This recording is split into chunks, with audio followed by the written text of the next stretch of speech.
welcome back to my channel. If you are returning, this is part 3 of the Corolla build. If you are new, my name is Tumelo Marumo and I'm attempting to build Audi powered Toyota Corolla. If you haven't seen the last 2 videos, please go back from the start. They are quite interesting. If you are continuing, so part 3 will be covering the sound system, as the last video was too long, so I cut it in half. Stay tuned and enjoy. It's time to range once again. So now I'm going to a friend of mine, Solomon. I'm going to get the electric hacksaw to cut the so this is on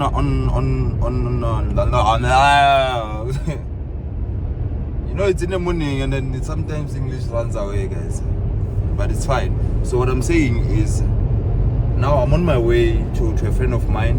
I'm going to fetch the hacksaw. I don't know what this wood guy call it, but I'll call it a hacksaw. It's fine. I need to cut the new backboard for the speakers. For the speakers and the backboard for the amplifier. So I should be there. It's about 20 minutes drive to the guy, and then I can do it. Yeah. I'll catch you when I'm back. How's it, guys? I'm excited, and this is a new episode of our Automotive AM. So today we want to continue where we left off last week. I was actually planning to get the board done somewhere else by some other guy, but then you know the name of the game. For this build, you do it yourself. So that's exactly what I decided to do. So earlier on, I went to my friend to fetch the jigsaw, and then I loaded everything in the car from my other place to the garage. So I need to fit in my new wheels, which I'm excited about, and then work on the audio system as I explained last time, and then continue off with the immobilizer system. So we only have like about 3 hours to do that, to cut the speakers, because from 2 to 4 it's load shedding. So let's do that before load shedding, and then we can do the rest of the things that doesn't require electricity afterwards. You know, it's South Africa, this is how it works. We have to adapt to it. Yeah. So guys, here are the speakers here, and basically this is where they're supposed to be, here and there. Unfortunately, this car doesn't come with holes, so I will have to remove this cover like this. So basically they need to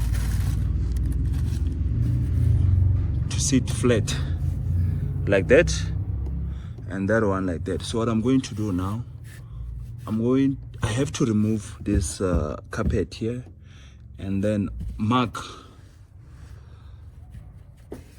Actually, what I'm thinking, I need to mark here first on the carpet, then remove the carpet, cut it, put it back, and then so that I can see exactly where I need to cut under this thing, basically on the car itself. So let me do that. I'll find a place where I can mount this camera inside the car. Yeah, okay, the flashlight is on now. You can see things properly. So you see, yeah, this one was not designed actually to have 6x9 here. So what I'll need to do here, I'll have to actually cut the holes at the back for 6x9s, and I'm actually thinking to have the tweeters as well somewhere here. I don't want to have them. I don't like speakers that are just popping out of. I like things to be in a proportionate manner. They need to be here. Yeah, I can't explain it properly, but they need to be here. That's where I want them. Okay. So now that these wires are here, my next move will be to install. Let me just the 6x9s, put them here, and then see how they're going to be.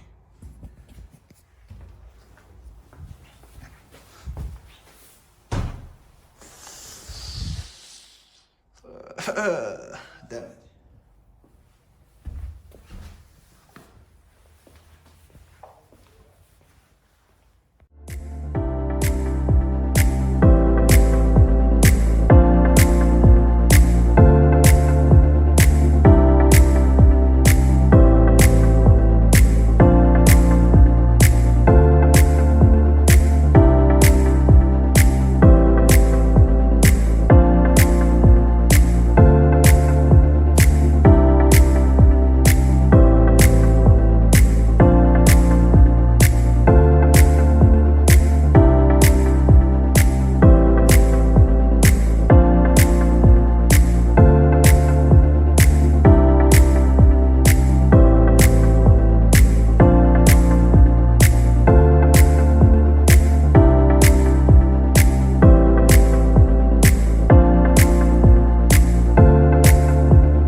So guys, just a small update here. So what I did, I took out the backboard where I want to mount the speakers. So what I'm going to do now is to mark here and then cut off the board, put it back on, and then mark on the metal here. Metal. It's a model English, that one. Okay. So I'm gonna cut on a metal here. And then that's where the speakers will be. But then first I need to clean it. As you can see, there's a lot of dust on it. So let's go ahead and do the marking.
should be okay here, because this is outside and then water will just run down.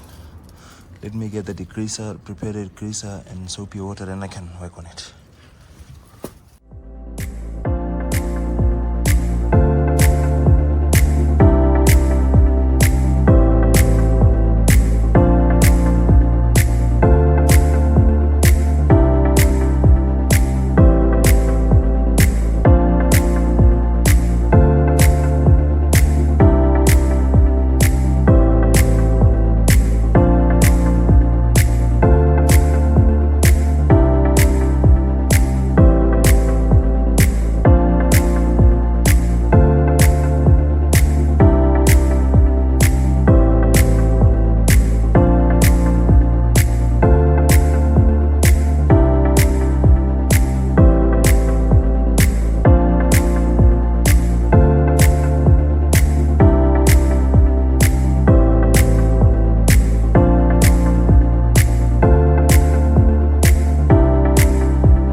Looks nice and dry, no grease, nothing. It's ready for paint.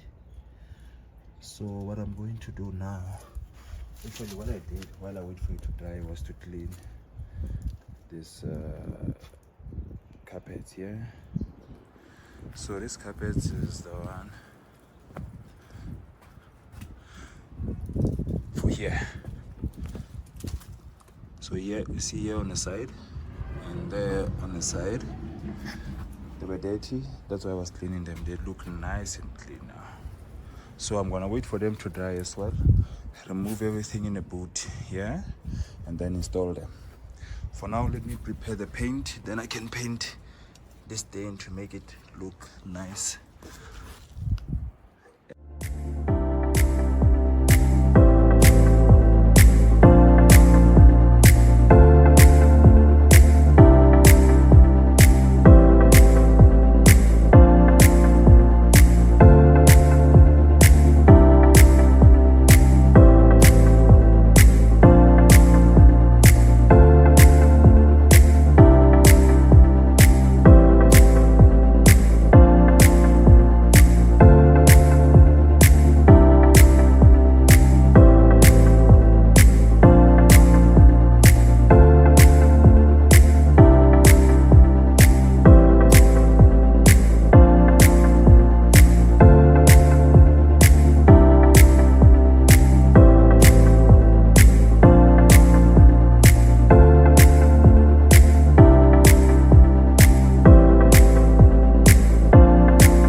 So I'm done painting here. Looks nice and black. So yeah, what happened is, why this thing rusted like this, there was a, for some time there was a water that was getting stuck in here because they didn't seal off the tail lamps. So water was getting in and getting stuck in here because you hardly open here. So there was a mixture of water and sand, and you know what happens, then this thing rusted here. But we fixed that, and what I've done is only painted this section, but it was looking horrible. It was looking horrible, so that's why I had to paint everything generally. But now it looks nice and clean. I'm happy.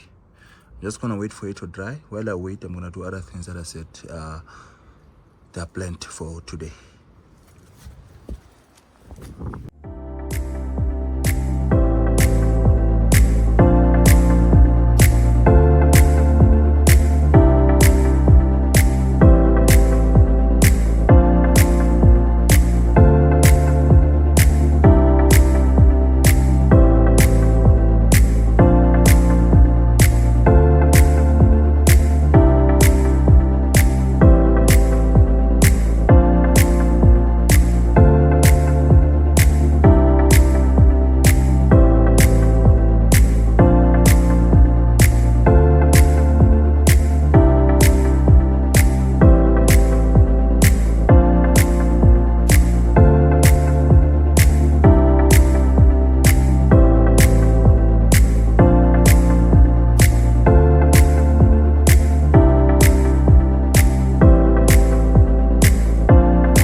Okay, so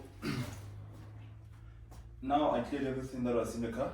What I want to do now is to work on speakers. So earlier on when I announced what I'm going to do today, I forgot the fog lamps, which is one of the most important things that I want to do today. So I'm gonna cut out the speakers. When I'm done cutting out the speakers, I wanna jump into the fog lamps. So I'll be touching here, touching there. You know how it works, right? Yeah.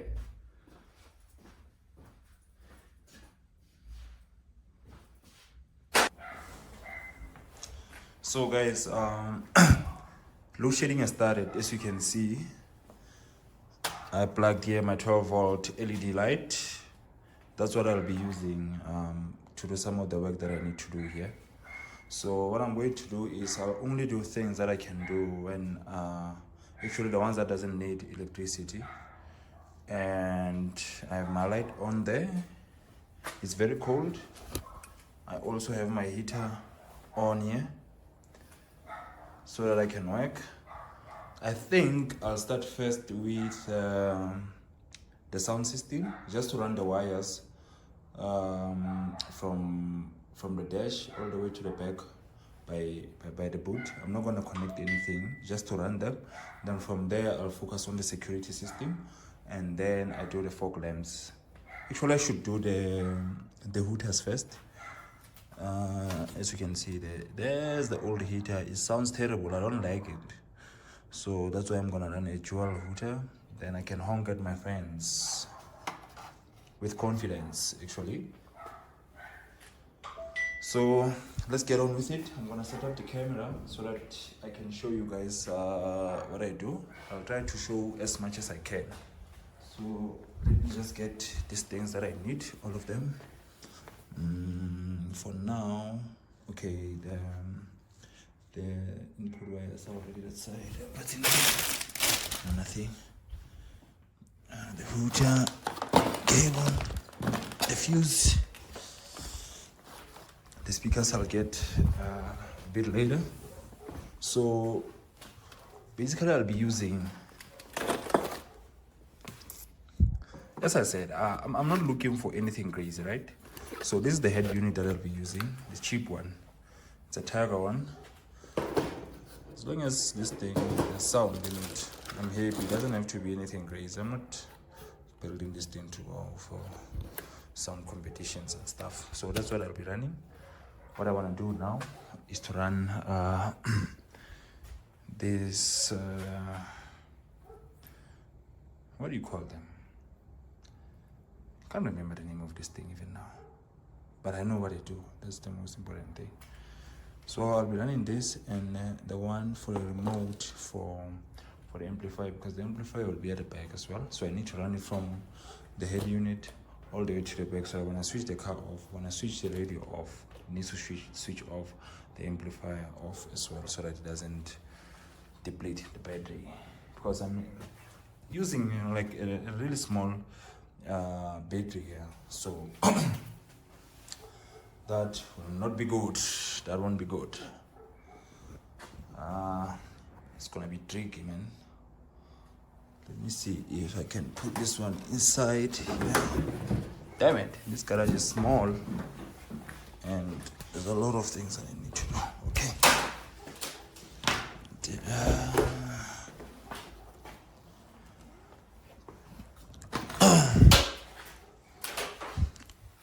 Boom, boom, boom, boom. Let me put it like this.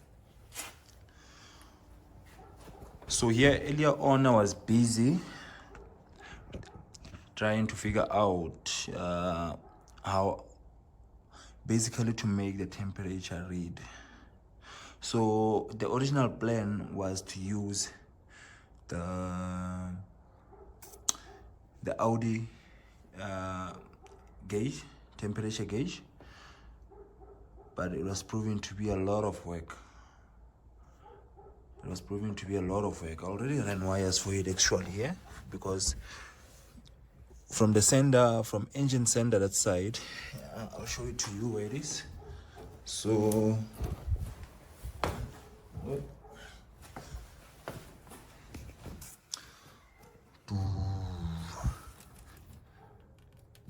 here it is, as you can see it here. Apologies guys for this is quite dark in here, but this is the sender from the engine. So this one actually raises the temperature of water going out of the engine into a radiator. So before it gets to radiator to be cooled, you have to read the temperature, and that's a temperature sender. The temperature sender sends it to this board here. So this board originally is the cluster that has to be there,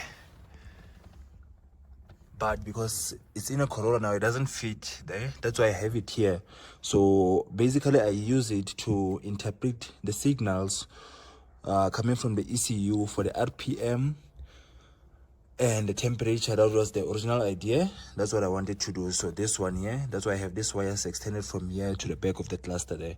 That's what I wanted to use, but for some weird reason it doesn't read, because I didn't connect everything here, as you can see. So some of these things are still missing here. It could happen that I need to connect more, and honestly speaking, I don't have time to do that now. So I decided to go back to the original one, which is the Corolla one, that one there. So the white one, everything that is white here is from original Corolla unit. The red one, that's Audi. White one, Corolla. And then white one here for the fuel gauge is also Corolla. This thing looks really dirty. It's fine, I'll clean it tomorrow. And this is where the ECU is for this car. Damn, from camera everything looks bad. It looks very dirty, but it's fine, I'll clean that. So that's the ECU where it is. And some of these wires are coming from the ECU to this board here. That's how I connected everything. So actually everything looks like a mess here, but it's fine, I'll sort that one out. For now, let's run all the wires and then we can knit in everything later on. So I'll just run the wires, connect the ones that I can connect, and then from there I need to solder when electricity comes back. But you know where we live, this is South Africa. It's South Africa, you pay for electricity, but it does whatever that it likes. It is what it is, yeah. But we make best of what we have. Like I have my light over there,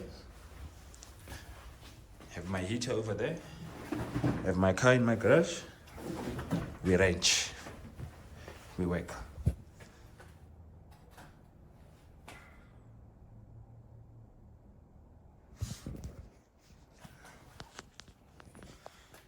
So let me connect it.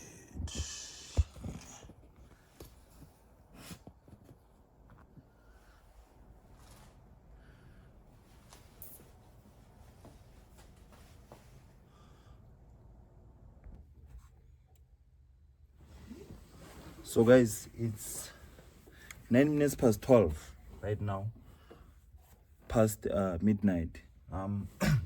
So what I'm busy with now, I'm installing the speakers, basically wiring them up, as you can see here.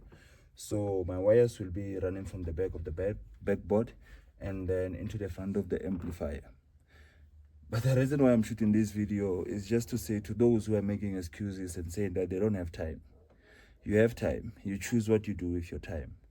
Some choose to sleep, some choose to work on their project cars like me, because I also have 9 to 5 work that I need to do, and sometimes I work up until late, around 8. Then when I get home, I work on my project cars. As I said, we wrench every day. Work on your project cars if you want to complete it. Don't make excuses. Work in your garage, work everywhere you are. Make sacrifices if you need to, but most importantly, don't sacrifice your family time.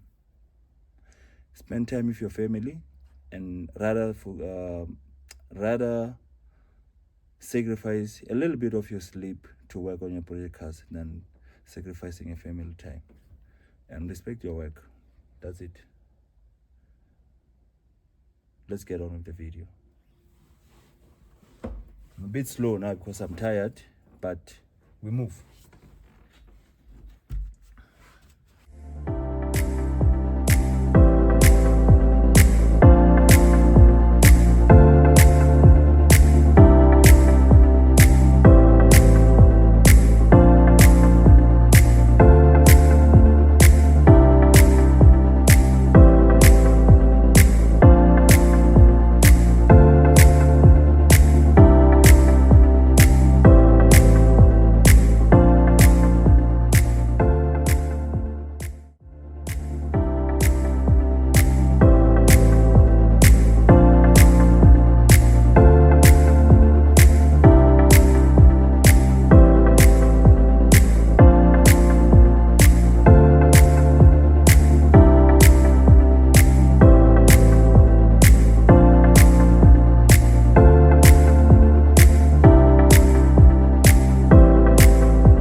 see me, it means you've made it to the end of part 3 of the build.